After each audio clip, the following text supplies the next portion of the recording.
22 अप्रैल की उस सुबह को कोई नहीं भूलेगा। पहलगाम, एक टूरिस्ट टाउन जहां लोग आराम की तलाश में आते हैं, उस दिन खून से लाल हो गया।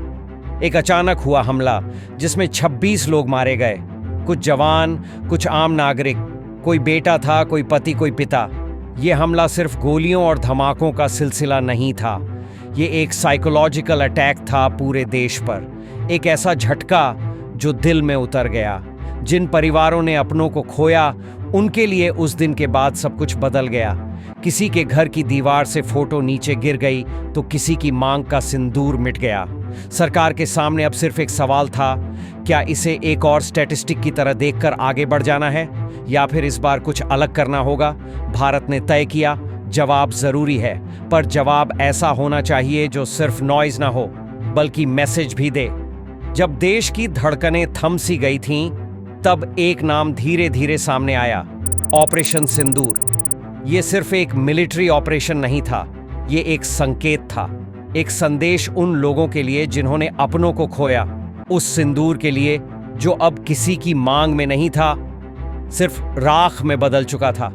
ऑपरेशन सिंदूर सिर्फ हथियारों की ताकत नहीं दिखाता, ये एक सोच थी, एक प्रिसाइज और रिस्पॉन्सिबल जवाब। कोई जल्दबाजी नहीं, कोई घबराहट नहीं, हर कदम सोच समझकर उठाया गया। ये रिटेलिएशन नहीं था, ये कैलकुलेशन था।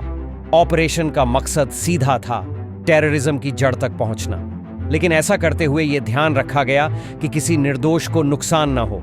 कोई सिविलियन टारगेट नहीं, कोई मिलिट्री बेस नहीं, सिर्फ वही जगहें जहां से मौत का कारोबार चल रहा था, जहां से आतंक फैलाया जा रहा था। इस ऑपरेशन का नाम सिंदूर यूं ही नहीं रखा गया।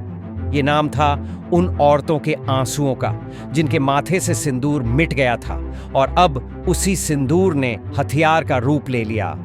ऑपरेशन सिंदूर को सिर्फ एक रिटेलिएशन कहना गलत होगा, ये सर्जिकल प्रिसीजन का उदाहरण था। इंडियन एयरफोर्स ने कुल 9 ठिकानों को टारगेट किया, हर एक लोकेशन केयरफुली चुना गया। सबसे बड़ा हमला हुआ मुरिड में, जहां लश्कर-ए-तैयबा का हेडक्वार्टर्स मौजूद था। फिर बहवालपुर, जो जैश-ए-मोहम्मद की जड़ है, वहां भी निशाना साधा गया। इसके अलावा मुजफ्फराबाद, कोतली, अहमदपुर शर्किया और फैसलाबाद जैसे इलाकों में भी स्ट्राइक्स की गई। ये हमले सिर्फ 1-2 मिनट की बात नहीं थे। पहले पूरी इंटेलिजेंस जुटाई गई, फिर एयर सर्वेलेंस और सैटेलाइट इमेजेस से टारगेट कंफर्म किए गए।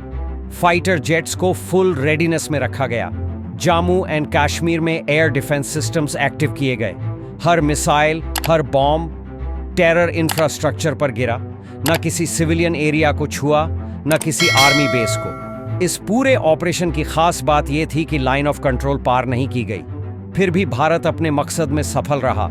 यह दिखाता है कि ताकत सिर्फ हथियार से नहीं, सोच और संयम से भी आती है। ऑपरेशन सिंदूर की खबर बाहर आते ही पाकिस्तान की तरफ से पहला बयान आया। DGISPR यानी उनकी सेना का मीडिया विंग ने कहा, हम इसका जवाब देंगे, लेकिन कब और कहां वो हम तय करेंगे। ये एक पुराने पैटर्न का हिस्सा था, पहले इनकार, फिर धमकी और आखिर में दुनिया के सामने खुद को पीड़ित दिखाने की कोशिश। कुछ ही घंटों में पाकिस्तानी एयरफोर्स के फाइटर जेट्स आसमान में नजर आने लगे। रजौरी और पूंछ सेक्टर्स में सीज फायर वायोलेशंस की रिपोर्ट्स आईं।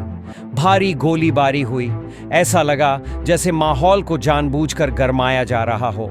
लेकिन इस बार भारत पैनिक में नहीं आया। एयर डिफेंस सिस्टम्स पहले से एक्टिव थे, रेडर सर्वेलेंस बढ़ा दी गई थी और इंडियन एयरफोर्स के जेट्स स्टैंड बाय पर थे।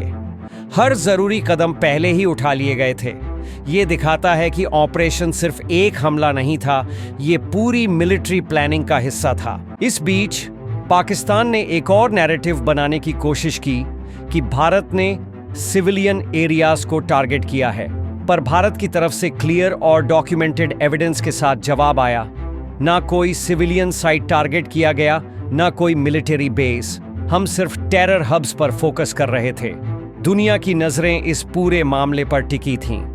फ्रांस, USA, जापान जैसे देशों ने पहले ही पहलगाम हमले पर भारत के प्रति सहानुभूति जताई थी। लेकिन अब जब जवाब आया, और वो भी इतने प्रिसीजन और डिसिप्लिन के साथ, तो इंटरनेशनल ओपिनियन और मजबूती से भारत के पक्ष में गया। इंडिया ने यह भी साबित किया कि वो बिना बढ़ा चढ़ाकर, बिना लहराते हुए झंडे के भी मैसेज पहुंचा सकता है। हम शांति चाहते हैं लेकिन कमजोर नहीं हैं। ऑपरेशन सिंदूर सिर्फ एक टैक्टिकल मिशन नहीं था, ये एक कल्चरल सिंबल बन गया, एक ऐसा जवाब जो सिर्फ हथियार से नहीं, सोच से दिया गया।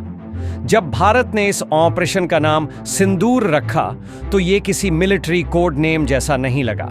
ये नाम लगा जैसे किसी माँ की पुकार हो, किसी पत्नी की चुप चीख हो, किसी बहन की टूटी उम्मीद हो।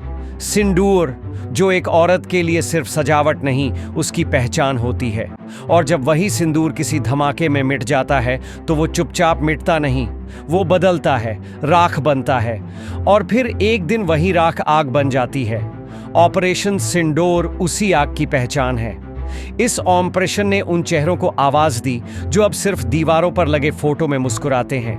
उन औरतों की तरफ से एक सख्त जवाब था जिन्होंने सिर्फ अपनों को नहीं खोया, उन्होंने अपने कल को खो दिया। भारत ने यह साफ कर दिया कि उसका गुस्सा डायरेक्शनलेस नहीं है। हर कदम सोचा समझा था, कोई इनोसेंट कैजुअल्टी नहीं, कोई कोलैटरल डैमेज नहीं, ये कोई ब्लाइंड रिवेंज नहीं था। ये एक क्लियर मैसेज था, अगर आतंक फैलाओगे तो बचोगे नहीं, लेकिन अगर शांति चाहते हो तो भारत सबसे पहले हाथ बढ़ाएगा। इस ऑपरेशन ने यह भी दिखाया कि भारत सिर्फ संघर्ष में मजबूत नहीं है, बल्कि इंसाफ की समझ में भी उतना ही मैच्योर है। हमने हथियार उठाए लेकिन बिना नफरत फैलाए, और शायद यही फर्क है, यही हमारे जवाब को असली ताकत देता है। ऑपरेशन सिंदूर एक रिमाइंडर है कि शांति की कामना करना कमजोरी नहीं है, और न्याय की मांग करना युद्ध की घोषणा नहीं होती। भारत ने कोई तिरंगा लहराते हुए, कोई जीत का नारा लगाते हुए यह कदम नहीं उठाया। उसने सिर झुकाकर लेकिन आंखों में साफ इरादा लेकर यह फैसला किया। इस ऑपरेशन में कोई चेस्ट थंपिंग नहीं था, कोई कैमरा रेडी मोमेंट नहीं था, सिर्फ एक सधा हुआ, मापा हुआ जवाब था। ऐसा जवाब जो नफरत से नहीं, जिम्मेदारी से आया। अब सवाल यह नहीं कि भारत ने हमला किया या नहीं, असली सवाल यह है, क्या भारत ने सही तरीके से जवाब दिया? क्या निर्दोषों को बचाते हुए भी सजा दी जा सकती है? ऑपरेशन सिंदूर इसका जवाब है, हाँ, दिया जा सकता है। इस कहानी को समझना जरूरी है, क्योंकि इसमें सिर्फ मिसाइलें और टारगेट नहीं हैं, इसमें आंसू हैं, इंसाफ है, और वो लंबा इंतजार है जिसे अब जवाब मिल चुका है। आप क्या सोचते हैं? क्या ये रास्ता वही था जो एक जिम्मेदार राष्ट्र को चुनना चाहिए? क्या आतंक का जवाब ऐसे ही डिग्निफाइड और फोकस्ड तरीके से दिया जाना चाहिए? दोस्तों, अगर आपको यह वीडियो पसंद आया हो और आपने इसे यहां तक देखा है तो एक लाइक तो बनता है, क्योंकि ये सिर्फ एक बटन नहीं, ये आपकी जय हिंद वाली भावना है। और दोस्तों, वीडियो को शेयर करना मत भूलिए। दोस्तों, अगर आपने अभी तक चैनल को सब्सक्राइब नहीं किया है तो वो लाल बटन दबाइए और साथ में बेल आइकन भी, ताकि अगली बार जब हम ऐसा दमदार वीडियो लेकर आएं तो आपसे छूटे नहीं। मिलते हैं अगली वीडियो में। जय हिंद, जय भारत।